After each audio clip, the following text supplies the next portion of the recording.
Dear Esther, I have lost track of how long I have been here and how many visits I have made overall. Certainly the landmarks are now so familiar to me that I have to remind myself to actually see the forms and shapes in front.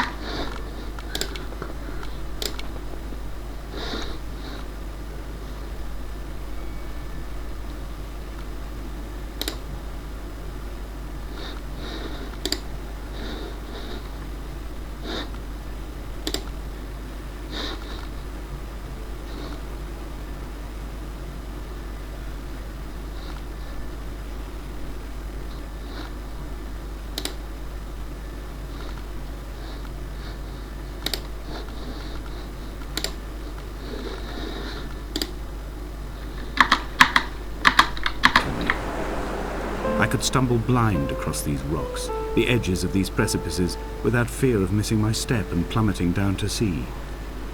Besides, I have always considered that if one is to fall, it is critical to keep one's eyes firmly open.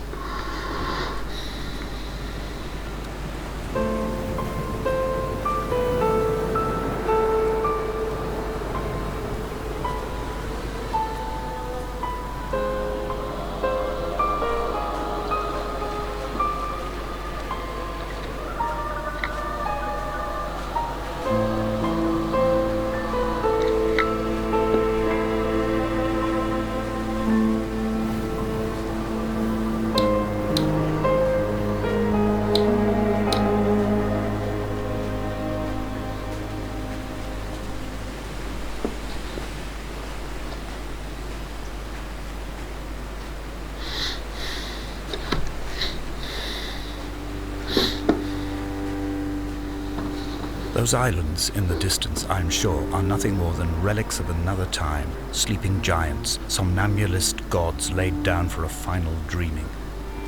I wash the sand from my lips and grip my wrist ever more tightly. My shaking arms will not support my fading diaries.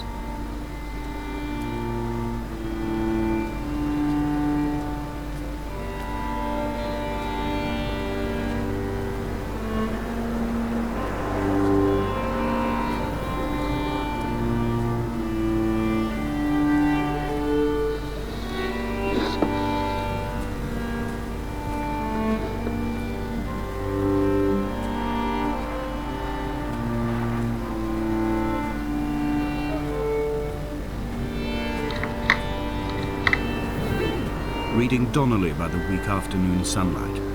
He landed on the south side of the island, followed the path to the bay and climbed the mount.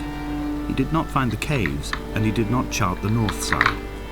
I think this is why his understanding of the island is flawed, incomplete.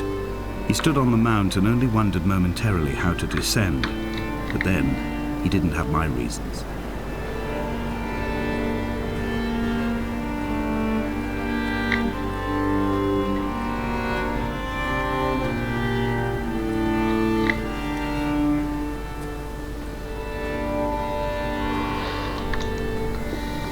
When someone had died or was dying, or was so ill they gave up what little hope they could sacrifice, they cut parallel lines into the cliff, exposing the white chalk beneath. You could see them from the mainland or the fishing boats, and know to send aid or impose a cordon of protection, and wait a generation until whatever pestilence stalked the cliff paths died along with its hosts. My lines are just for this: to keep any would-be rescuers at bay. The infection is not simply of the flesh.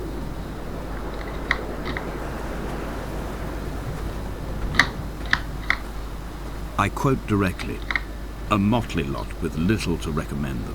I have now spent 3 days in their company. That is, I fear, enough for any man not born amongst them. Despite their tedious inclination to quote scripture, they seem to me the most God-forsaken of all the inhabitants of the outer isles. Indeed, in this case, the very gravity of that term, forsaken by God, seems to find its very apex. It appears to me that Donnelly, too, found those who wander this shoreline to be adrift from any chance of redemption. Did he include himself in that, I wonder?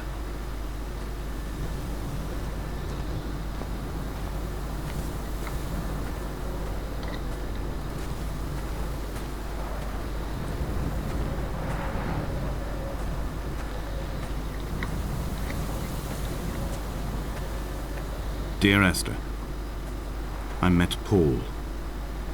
I made my own little pilgrimage. My Damascus, a small semi-detached on the outskirts of Wolverhampton. We drank coffee in his kitchen and tried to connect to one another. Although he knew I hadn't come in search of an apology, reason or retribution, he still spiraled in panic, thrown high and lucid by his own dented bonnet. Responsibility had made him old. Like us, he'd already passed beyond any conceivable boundary of life.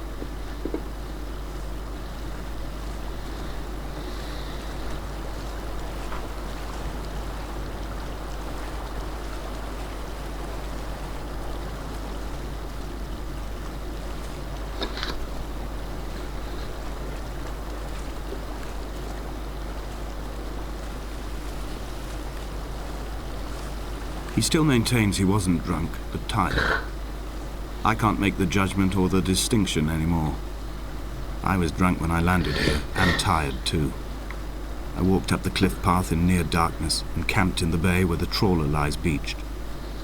It was only at dawn that I saw the bothy and decided to make my temporary lodgings there.